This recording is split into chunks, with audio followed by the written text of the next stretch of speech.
वही चाट पारता करते हो और संदेश देते हो कि दबदबा था, दबदबा है। अगर तुम्हारी माँ ने दूध पिलाया है तो मैं चैलेंज करता हूँ, निर्दल तुम कोई भी विधानसभा देवी पार्षद मंडल का चुन लो, अभी तुमको औकात पता चल जाएगा कि दबदबा कहाँ चला गया। लेकिन मैंने तय किया है 2029 का चुनाव में लड़ूंगा। अगर बीजेपी लड़ाएगी तो लड़ेंगे, नहीं लड़ाएगी तो पैदल लड़ेंगे। लड़ेंगे जरूर। हाँ लड़ेंगे। अगर बीजेपी लड़ाएगी तो बहुत बहुत धन्यवाद, और नहीं लड़ाएगी तो पैदल लड़ जाएंगे। दबदबा कायम था, दबदबा कायम है और दबदबा कायम रहेगा। इन शब्दों से किस नेता की पहचान होती है? जाहिर तौर पर भारतीय जनता पार्टी के पूर्व सांसद दिग्गज नेता बृजभूषण शरण सिंह की। बृजभूषण शरण सिंह के दबदबे को चैलेंज करने के लिए समाजवादी पार्टी के एक नेता सामने आए और उन्होंने खुले मंच से बृजभूषण शरण सिंह को औकात याद दिला देने की चेतावनी दे दी है। समाजवादी पार्टी के नेता की तरफ से और उस पर क्या रिप्लाई आया है बृजभूषण शरण सिंह का, आपको मैं बताता हूँ। दोस्तों, भारतीय जनता पार्टी में कई दिग्गज नेता हैं, लेकिन अपना दबदबा कायम रखने वाले एक ही नेता हैं और वो है बृजभूषण शरण सिंह। कुश्ती के अखाड़े से लेकर राजनीतिक मैदान तक उन्होंने हर बाजी को अपने नाम किया है। कई बार के सांसद रह चुके हैं, विधायक रह चुके हैं और इस वक्त उनके बेटे करण भूषण सिंह सांसद हैं। वो फिलहाल किसी ऐसे पद पे नहीं है, लेकिन उनका दबदबा अब भी कायम है। जहां जाते हैं लाखों की भीड़ इकट्ठा कर सकते हैं। एक ऐसे नेता हैं वो, और उत्तर प्रदेश की राजनीति में उनकी तूती बोलती है, इस बात से इनकार नहीं किया जा सकता। लेकिन समाजवादी पार्टी को लगता है, उनके एक नेता को लगता है कि अगर वो उनसे दो हाथ कर ले और निर्दलीय चुनाव लड़ जाएं तो फिर वो उनको पटकनी दे देंगे और सारा दबदबा गायब कर देंगे। समाजवादी पार्टी के नेता रमाकांत दुबे ने बृजभूषण सिंह का नाम लिए बगैर कहा है कि दबदबा था, दबदबा रहेगा। कहने वालों ने अगर माँ का दूध पिया है तो देवी पाटन मंडल की किसी भी विधानसभा सीट से निर्दलीय लड़कर दिखाएं, औकात पता चल जाएगी। रमाकांत ने पूर्व सांसद को वो दौर भी याद दिलाए जब वो भाजपा से नाराज होकर सपा में शामिल हो गए थे। सपा नेता ने कहा कि जब सपा की सरकार थी, भाजपा छोड़कर सपा में आ गए थे, तब तुम्हारी इज्जत समाजवादी पार्टी ने बचाई थी, तुमको जिताया था। आज तुम फिर वापस चले गए हो और संदेशा दे रहे हो कि दबदबा था, दबदबा रहेगा। इतना ही नहीं, रमाकांत दुबे आगे क्या कह रहे हैं? वो कह रहे हैं कि आप लोग सही आदमी को टिकट दिलाइए तो इनका दबदबा दुबदुबा गायब हो जाएगा। जिस दिन आपके और अखिलेश यादव की गठबंधन की सरकार बनेगी, उस दिन या तो ये नेपाल में मिलेंगे या देश छोड़कर भाग जाएंगे। नेता संघर्षों से पैदा होता है, हार जीत से नहीं। टिकट मिलने और ना मिलने से कोई मतलब नहीं, लेकिन जो लीडर होता है, अगर गरीबों पर अत्याचार होता है तो वो अपने लहू से सींचने का काम करेगा। तो आप देख रहे हैं रमाकांत दुबे कितने कॉन्फिडेंट हैं और ये कह रहे हैं कि हम सारा दबदबा गायब कर देंगे, आकर एक बार निर्दलीय चुनाव तो लड़े बृजभूषण शरण सिंह, फिर पता चल जाएगा कि किसकी कितनी औकात है, कौन कितने पानी में है। सुनिए रमाकांत दुबे ने क्या कुछ कहा। आप लोग मीडिया में बहुत सुनते हैं, दबदबा है, दबदबा रहेगा। अरे दबदबा वालों, जब समाजवादी पार्टी की गवर्नमेंट थी, समाजवादी पार्टी की ताकत थी, तब तुम भाजपा छोड़कर सपा में शामिल हुए, तब तुम्हारी इज्जत समाजवादियों ने बचाई और तुमको जीत कर पहुंचाया।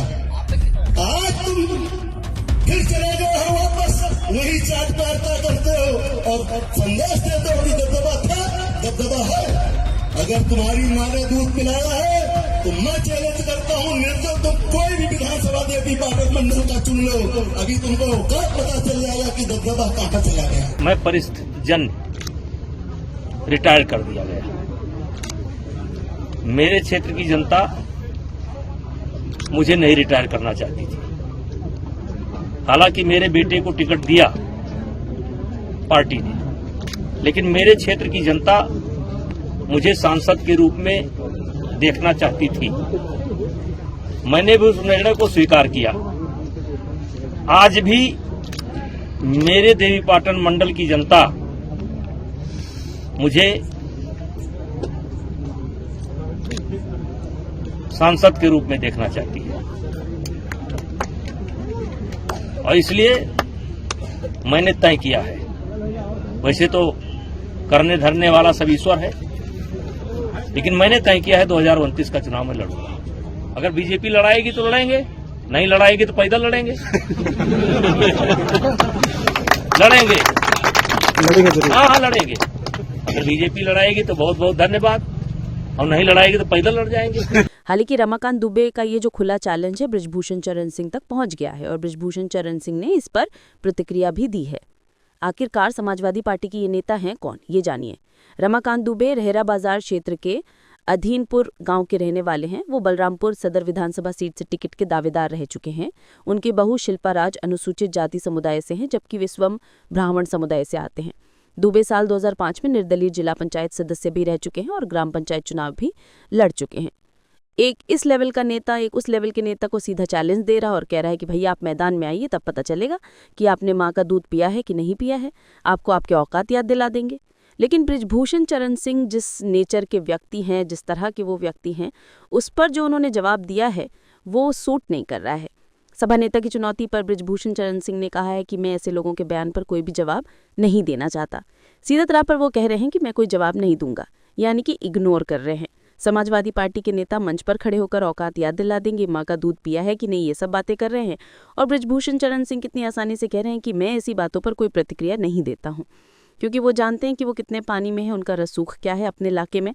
शायद बृजभूषण चरण सिंह को अच्छी तरीके से पता ही, शायद इसीलिए वो कह रहे हैं कि कोई बोल रहा है तो बोलने दो। और कई बार पब्लिसिटी के लिए ऐसा बोला भी जाता है। लेकिन दबदबा वाली जो कहानी है वो भी मैं आपको बताता हूँ। दरअसल 21 दिसंबर 2023 को भारतीय कुश्ती संघ के अध्यक्ष पद पर संजय सिंह यानी कि उर्फ बबलू ने जीत हासिल की थी। संजय बृजभूषण चरण सिंह के खास हैं। संजय जब जीते तो वो बृजभूषण चरण सिंह से मिलने उनके दिल्ली वाले आवास पर पहुंचे थे। तब बृजभूषण सिंह ने कहा था, दबदबा है, दबदबा रहेगा। उस वक्त महिला पहलवानों के साथ यौन शोषण का मुद्दा उफान पर था और उस वक्त बृजभूषण चरण सिंह को लेकर कहा यह जा रहा था कि भारतीय जनता पार्टी कार्रवाई करेगी। लेकिन बृजभूषण चरण सिंह का जो रसूख है, अपने इलाके में जो दबदबा है, शायद यही वजह है कि भारतीय जनता पार्टी का केंद्रीय नेतृत्व भी चूं तक नहीं कर पाया बृजभूषण चरण सिंह को लेकर। और संसद में जब वो पहुंचे तो भारतीय जनता पार्टी के तमाम नेता उनसे बातचीत करते हुए दिखाई दिए।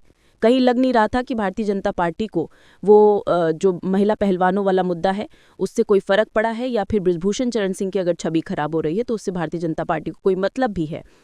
अखिलेश यादव का कई बार वो समर्थन कर देते हैं, उनके बातों को जिस तरह से वो प्रायोरिटी देते हैं, लगता यह है कि समाजवादी पार्टी में तो नहीं आ जाएंगे। और समाजवादी पार्टी के साथ उनका पुराना रिश्ता भी रहा है। स्वर्गीय मुलायम सिंह यादव से उनके बहुत अच्छे रिश्ते रहे हैं और अखिलेश यादव के साथ भी उनकी अच्छी बॉन्डिंग है।